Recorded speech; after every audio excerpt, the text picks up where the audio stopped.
Hey guys, welcome back to my channel. Today we are going to cover something really important for anyone learning Python, which is control flow with if and else statements. These two keywords help your code make decisions just like you do in your real life. So let's break it down. In Python, sometimes we want the code to do something only if a certain condition is true. That's where if comes in. It literally means if a condition is true, then run a block of code. And then there is an else, which handles what to do if that condition is not true. It's kind of like saying, if something happens, do this, otherwise do that instead. So here's a real world example that might help. Imagine you are driving and you pass a speed camera. If you are driving over the speed limit, the camera takes a picture and you get a ticket. Instead, if you are under the limit, nothing happens. You just keep driving. That camera is doing exactly what an if statement does in Python. It checks a conditional, like is the driver over the speed limit, and then acts based on the answer. So let's translate that into Python code. See how that works? Python checks if your speed is over the limit, and if it is, it prints a warning. Otherwise, it just says everything's fine. So I can play with this example. Now I'm within PyCharm with the code that I have just showed you, and you can see that I have set up the variable speed as 70 and the speed limit as 60. So if I run this Python code right now, I'm going to click on run button, and then you'll see that the conditional, the output was you got a speed limit ticket because the speed is set at 70 and speed limit is 60. When the if condition tests both variables, Python checks that the speed is actually over the speed limit, and therefore this condition is returning true, right? And then Python goes to the next line after this if statement, and it's printing the message that you're seeing. So now if I put that my speed is not 70 but 55. So if I run my code now, then I got a different outcome because the first if statement is not true because my speed is not over the speed limit, it's under the speed limit. So then what is happening is that the else statement is getting executed, and for that there is another instruction which is print to print out this message, as you can see. So let's look to another example. This time, let's say someone wants to watch a movie at the theater and the movie is rated 16 plus, and you want to check if the person is old enough to get in. If the person is 16 or older, they are allowed in it. If not, they are getting denied. Before we type this code to represent this scenario, let's head it over to this website, which I love to create flowcharts. It's called draw.io. So here I have created a flowchart which represents the logic that our program is going to follow. So once we start our program, we'll send a message to the user to inform the age, and our code needs to check whether or not the age informed by the user was greater or equal to 16 years old. If yes, then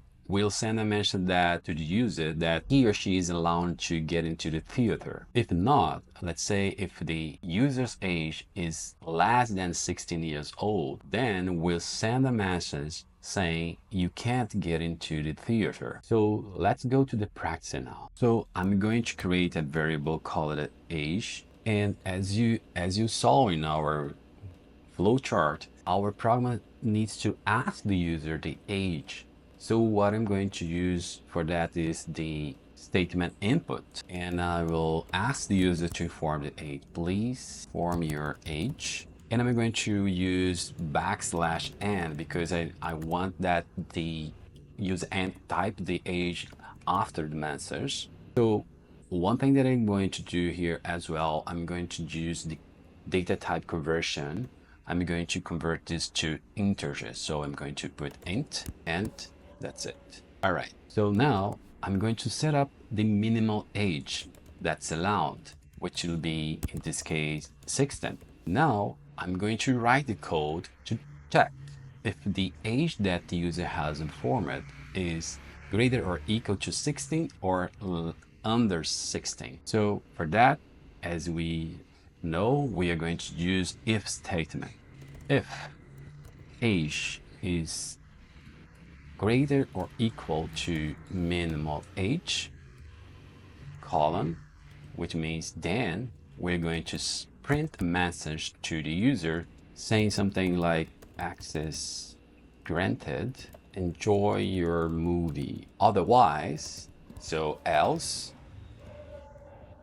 means if this age informed by the user is actually lower than 16, so then we are informed to the user that he or she is not allowed to get into the theater and watch the movie. You can say access denied. You must be at least 16. You must be at least 16. So now let's execute our code. Let me click on run. And then you can see that Python is asking me for the age. And as I use the \n, the cursor is prompting right after this message, please inform your age. So I'm going to inform that I have 17 years old, and I'm going to type enter. Then, yes, we are fine. Access granted. Enjoy your movie. So what Python did was Python could verify that the value was 17, and 17 is greater than the minimal age, which is at this moment is set as 16. So because of that, these if condition have returned a true value, and therefore Python went to the next instruction after this if statement, which is print, and it has printed the message that we asked it to it, right? All right. So now I'm going to run again my code, and I'm going to format age which is lower than 16. And let's see how our Python code behaves. So again, I'm going to inform the age. I'm going to say that I have 15 years old. And then now we got a different message saying access denied. You must be at least 16.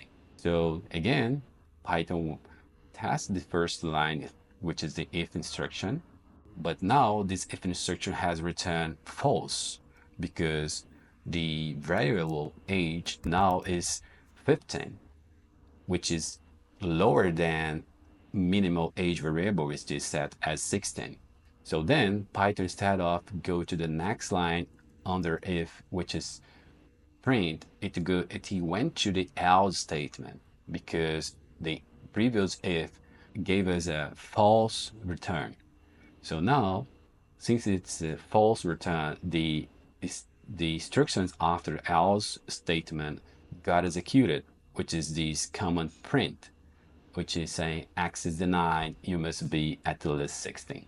So that's how you use if and else in Python. It's all about checking conditions and making your code respond in different ways based on the situation. If this helped you, hit that like button and subscribe to more beginner-friendly Python content. Let me know in the comment if you want more real-world examples like this, and I will see you in the next one.